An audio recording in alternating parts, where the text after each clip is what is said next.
buenas noches, Gustavo. Gracias por este contacto. Bienvenido a Hora 7. Buenas noches, buenas noches Miguel, ¿cómo estás? Gracias por la invitación. No, a ti, Gustavo. Y conversábamos lo crítico que estaba la situación en la mañana y, y que se venía en cualquier momento entre hoy y mañana la acusación constitucional contra el presidente Castillo de parte del Ministerio Público ante el Congreso de la República y llegó antes de lo que pensábamos. ¿Qué te ha sorprendido? ¿Has escuchado la intervención de la fiscal? ¿Qué te parece? ¿Qué va a ocurrir ahora con esta acusación en el Congreso?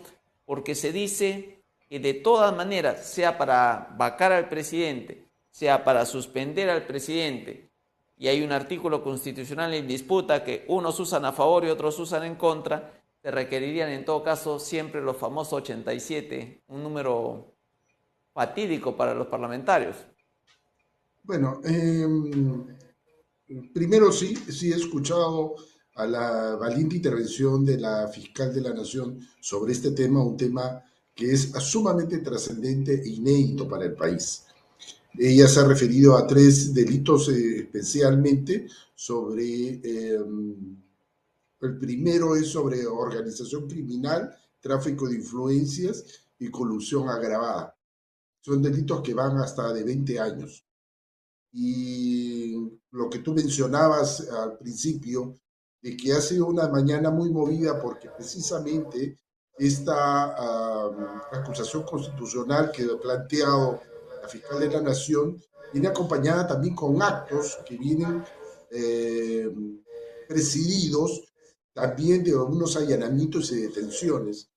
Y esto se debe a que siendo bajo la tesis de la fiscal de la Nación, esta una organización criminal, también existe varios órganos operativos, como ella misma los menciona.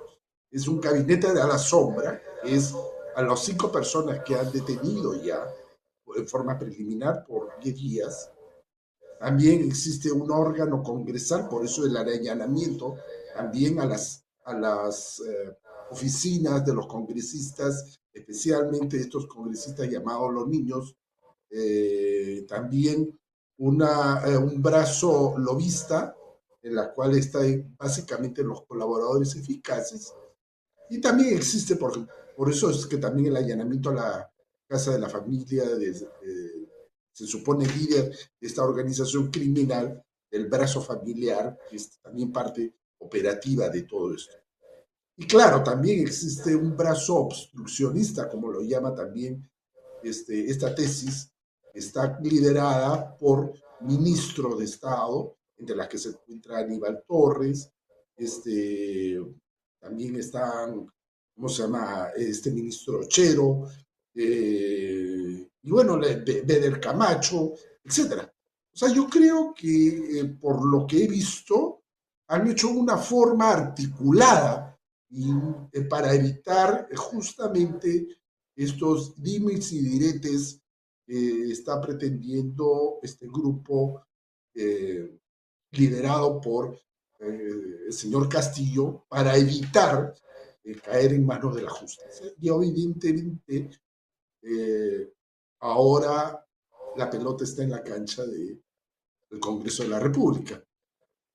Hasta donde yo lo he escuchado, a algunos dos integrantes de la subcomisión de acusaciones constitucionales del Congreso de la República, que todavía no habían leído, porque recién se los habían remitido, la acusación y no sabían si, hasta ese momento que yo he estado escuchando las noticias, si se trataba de una solicitud de inhabilitación o de suspensión en el cargo.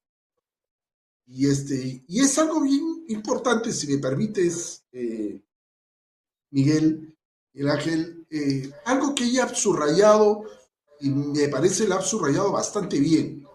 Ella se sustenta, la fiscal de la Nación, la importancia y de la preeminencia de una norma supranacional como es la Convención de las Naciones Unidas contra la corrupción, porque lo determina a criterio de la propia fiscal como una norma supranacional está por encima inclusive Mm.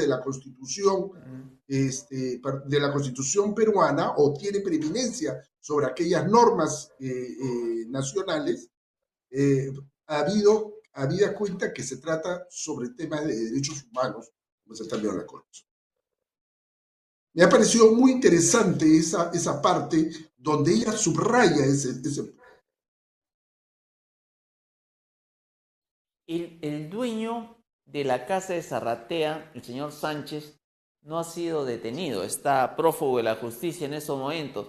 Pero yo leía también en las primeras reacciones en redes sociales, Gustavo, no sé qué opinas tú, que los ministros están en jaque en estos momentos, porque ante la presentación de una acusación constitucional contra el presidente, donde se habla de serios indicios de quienes se consideren pues honestos tendrían que renunciar y se señala que en quien tendría mayores responsabilidades si no renuncia es el canciller Landa, que es un reconocido jurista, bueno, con sus cuestionamientos, por cierto, por haber asumido la responsabilidad que ha asumido, pero hay otros ministros también que tendrían que, en resguardo de su nombre, dejar el gabinete de por sí frente a una acusación constitucional. Y sácame otra duda, Gustavo, ¿es la primera vez que ocurre esta acusación constitucional contra un presidente en ejercicio? Yo no conozco nada de la historia de la República, una situación como la que se ha presentado. Primero, para determinar con nombre y apellido quien lidera esta organización criminal es el presidente de la República. Esto es gravísimo porque esto escapa no solamente a un tema de legalidad, sino un tema de moralidad y de ética. Y esto es algo que parece ser que no lo entienden muchos congresistas que son los ayayeros. Por supuesto, ya estamos descubriendo que se no someten su voto a la conciencia, sino al dinero o al favor político. Ahora, Esto es el un señor caso Torres, Aníbal inusual. Torres, presidente del Consejo de Ministros, también es abogado, incluso ha sido decano del Colegio de Abogados de Lima. Aquellos que tienen conocimiento de derecho no debieran ser los primeros en reaccionar en resguardo de su propia imagen profesional. Es que, Miguel Ángel, yo creo que acá el tema Un moral poquito más, no es escucho. lo que se ha considerado quizás más importante para ellos. Cuando el profesional cruza la línea de la inmoralidad, cualquier acto es justificable. Y eso, cuando escucho a algún profesional decir que la ley y la ética van por caminos separados, esa es la verdad una mentira absoluta. La propia norma no puede ser una norma inmoralmente aceptada. No puede caber en la cabeza de los juristas de que la inmunidad que pueda gozar el presidente de la República se convierta en una impunidad. Ya lo he puesto como ejemplo en varias oportunidades, que no es aceptable que, por ejemplo, bajo el criterio de algunos abogados, como esos llamados mal abogados, el presidente pueda asesinar a una persona y bajo criterio de esta gente o de esos supuestos profesionales no sería sujeto a una condena, a una sanción por lo menos. Víctor García Toma decía en Intuitiva Noticias que sea para la suspensión, sea para la vacancia, se necesitan 87 votos en este hecho, pero que yo sigo insistiendo que es un hecho sin precedentes y hechos sin precedentes pueden determinar jurisprudencia también. Pero más allá de eso, él decía, si esa salida no se da, lo que va a ocurrir es la salida de la calle. Así Así tan es. grave la cosa que quien va a determinar finalmente no va a ser ni el Congreso de la República, sino la calle. Es probable, es probable que esto vaya a ocurrir. va a haber un momento de inflexión, un momento de hartazgo por parte de la población.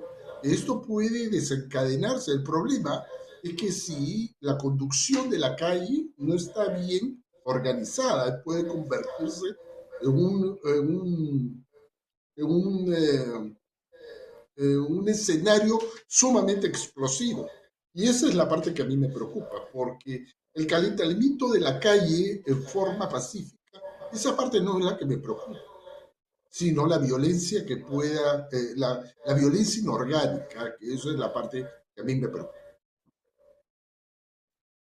¿No cobraría solución, no cobraría vigencia otra solución también, Gustavo, que le hemos conversado en reiteradas ocasiones, pero que no hemos escuchado todavía la respuesta de Castillo frente a este hecho, pero que tampoco le gusta al Congreso, que sería el adelanto de elecciones como una salida de desprendimiento de los señores congresistas ante una situación que no solo va a tornarse crítica políticamente, sino que indiscutiblemente va a tener un reflejo a nivel internacional y que nos va a golpear económicamente a todos aquellos que somos inocentes de este problema y que va a golpear la credibilidad del sector, por ejemplo, ante los grandes sectores exportadores, las grandes empresas.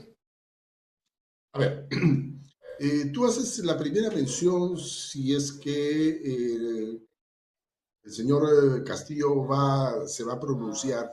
Yo estoy seguro de que él se va a victimizar y ya comenzó a victimizar utilizando la salud supuestamente de su madre, ¿no? O perdón, supuestamente la mala salud de su madre, cuando la historia verdad es que la madre la habían justamente intervenido hace algunos días y estaba convaleciente ahí en la casa. De manera que eso es solamente utilizar un elemento propio de aquellas personas que no piensan más allá en el futuro, sino lo único que pretende es mantenerse en el poder para poder sostener su mal accionar y protegerse con la impunidad. Eso es, creo yo, la primera reflexión a tu comentario. Yo no creo que él vaya a permitir bajo ningún fundamento el adelanto del excepción. Yo no lo creo. Él va a hacer todo lo posible para detener esa posibilidad. Y yo creo que sí, va a tener un costo económico grande. Estamos ya teniendo un costo económicamente grande porque nadie va a invertir en una situación tan polarizada, tan inestable, tan compleja como la que está sucediendo. Termino con esta pregunta y que yo la pensaba también, pensaba qué podría ocurrir en el país y decía, ¿estamos excluidos realmente de la posibilidad de un golpe militar?